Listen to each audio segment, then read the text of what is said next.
नमस्कार दोस्तों, मैं सतीश सुमन आपके अपने YouTube चैनल श्रेष्ठ भारत में आपका स्वागत करता हूं।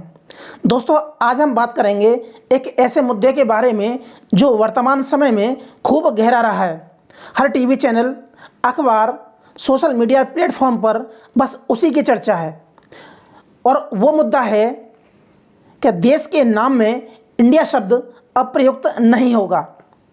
इस विषय पर पूरा देश दो धड़े में बट गया है। एक का मानना है कि इंडिया शब्द को हटा देना चाहिए, जबकि दूसरा कहता है कि यह संविधान के अनुच्छेद 1 में खुला अतिक्रमण है। हम बात करेंगे उन घटनाओं के बारे में जिससे यह विवाद उत्पन्न हुआ। हम बात करेंगे क्या सरकार वास्तव में ऐसा कर रही है, क्या सरकार ऐसा कर सकती है। हम बात करेंगे कि इतिहास में देश के क्या नाम थे और उनके क्या कारण थे। इन सभी मुद्दों से संबंधित ऐतिहासिक और संवैधानिक पहलू पर बात करेंगे। तो जिन्होंने अभी तक हमारे चैनल को सब्सक्राइब नहीं किया है तो प्लीज़ चैनल को सब्सक्राइब कर लें और बगल में जो बेल आइकन है उसे भी क्लिक कर दें ताकि हमारी हर वीडियो का नोटिफिकेशन आप तक पहुंचता रहे। तो आते हैं अपने टॉपिक पर। तो पहला प्रश्न था कि वो घटना जिससे इस विवाद का जन्म हुआ।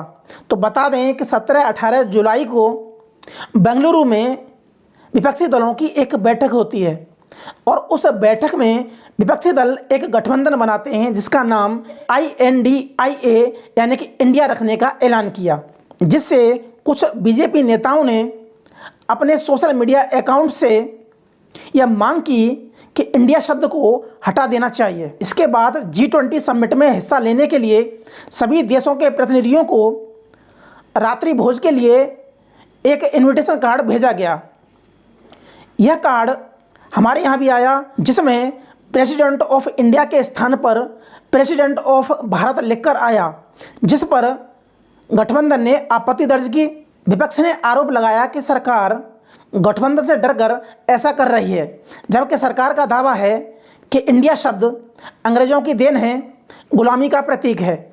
इससे पहले भी इंडिया शब्द को हटाने की कोशिश की गई थी। सन 2014 में माननीय सुप्रीम कोर्ट में निरंजन भटावल नाम के एक व्यक्ति ने एक याचिका दायर की जिसमें मांग की कि इंडिया शब्द को हटा देना चाहिए, लेकिन माननीय सुप्रीम कोर्ट के मुख्य न्यायाधीश HL दत्तू और जस्टिस AK सीकरी ने इस याचिका को स्वीकार करने से मना कर दिया। इसके बाद 13 मार्च 2015 को तत्कालीन सांसद और यूपी के वर्तमान माननीय मुख्यमंत्री योगी जी ने भी संविधान के अनुच्छेद 1 में बदलाव करने के लिए एक प्राइवेट मेंबर बिल पेश किया, जिस पर चर्चा न हो सकी। अगला प्रश्न है कि देश के नामों का क्या इतिहास है। तो इस समय आधिकारिक तौर पर देश के दो नाम हैं, इंडिया और भारत। संविधान के अनुच्छेद 1 में कहा गया है कि India that is Bharat shall be an union of states, यानी कि इंडिया जो कि भारत है राज्यों का संघ होगा। देश का नाम भारत क्यों पड़ा, इसके बारे में विभिन्न मत हैं, जिसमें से एक मत है कि भारत दुष्यंत और शकुंतला के पुत्र भरत के नाम पर भारत पड़ा। दूसरा मत है कि जैन धर्म के पहले तीर्थंकर ऋषभदेव के पुत्र भरत के नाम पर भारत पड़ा। और तीसरा मत यह है कि वैदिक काल और सिंधु सभ्यता के मध्य देश कबीलों में विभाजित था। इन कबीलों को जन कहा जाता था। एक कबीले का नाम था भरत, जिसके मुखिया थे सुदास और अन्य 10 कबीलों के मध्य एक युद्ध होता है। इतिहास में इस युद्ध को दासराग युद्ध कहा जाता है। इस युद्ध में भरत नामक कबीले की जीत होती है और इसी भरत नामक कबीले के आधार पर देश का नाम भारत पड़ा और इसी थ्योरी को सभी इतिहासकारों ने माना है। अब बात करें इंडिया शब्द की, तो कालांतर में भारत में यूनानियों का आगमन हुआ, जो सिंधु नदी को इंडस कहकर पुकारते थे और इंडस के पार वाले भूभाग को इंडिया कहकर पुकारते थे। और चंद्रगुप्त मौर्य के शासनकाल में आए यूनान के राजदूत मेगास्थनीज ने भी एक पुस्तक लिखी जिसका नाम था इंडिका, और इस पुस्तक में इस भूभाग को उन्होंने इंडिया लिखा है। यानी कि हम कह सकते हैं कि इंडिया शब्द अंग्रेज़ों की देन नहीं है बल्कि यूनानियों की देन है। अंग्रेज़ों ने तो केवल अपने दस्तावेज में इस नाम को प्रयुक्त किया है। कुछ लोगों का मानना है कि देश का पूर्व में नाम आर्यावर्त भी था, लेकिन ऐसा नहीं है। देश का कभी भी नाम आर्यावर्त नहीं रहा है। आर्यावर्त नाम केवल उत्तरी भारत के भूभाग के लिए प्रयुक्त होता था, वह स्थान जो गंगा किनारे वाला क्षेत्र था।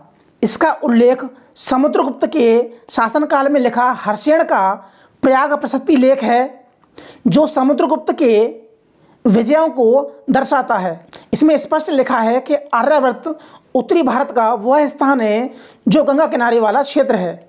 अगला प्रश्न है कि संविधान सभा ने इन नामों को कब स्वीकार किया? तो हम जानते हैं कि संविधान सभा पहली बार 9 दिसंबर 1946 को बुलाई गई। इसके बाद 2 साल 11 माह और 18 दिन में संविधान बनकर तैयार हुआ। संविधान सभा ने 11 सत्रों के बाद 166 दिनों की गहन चर्चा के बाद यह संविधान बनाया। 18 सितंबर 1949 को सुबह 9 बजे तक संविधान सभा देश के नामों के बारे में कोई निर्णय नहीं कर पाई। तब संविधान सभा के प्रारूप समिति के अध्यक्ष बाबा साहेब डॉक्टर अंबेडकर ने अनुच्छेद 1 को इंडिया दैट इज भारत से शुरू करने का सुझाव दिया, लेकिन मध्य प्रांत के और बरार के सदस्य HB कामत ने इस पर आपत्ति दर्ज की, लेकिन बहुमत के अभाव में कामत का संशोधन संविधान में शामिल नहीं हो सका। अब बात करते हैं, क्या सरकार ऐसा कर सकती है? तो बिल्कुल कर सकती है। संविधान संसद को यह अधिकार देता है कि अनुच्छेद 1 के तहत देश के नाम, राज्यों के नाम तथा उनकी सीमा में संशोधन या बदलाव कर सकते हैं, लेकिन उसके लिए संसद के दोनों सदनों में 2/3 बहुमत से यह बिल पास कराना होगा। इसका दूसरा पक्ष यह भी है कि इसमें करोड़ों का अनावश्यक खर्च होगा और भविष्य में कोई भी सरकार 2/3 बहुमत जुटाकर देश के नामों में परिवर्तन कर सकती है। तो आज के लिए सिर्फ इतना ही। मिलते हैं हम अगली वीडियो में, तब तक के लिए नमस्कार।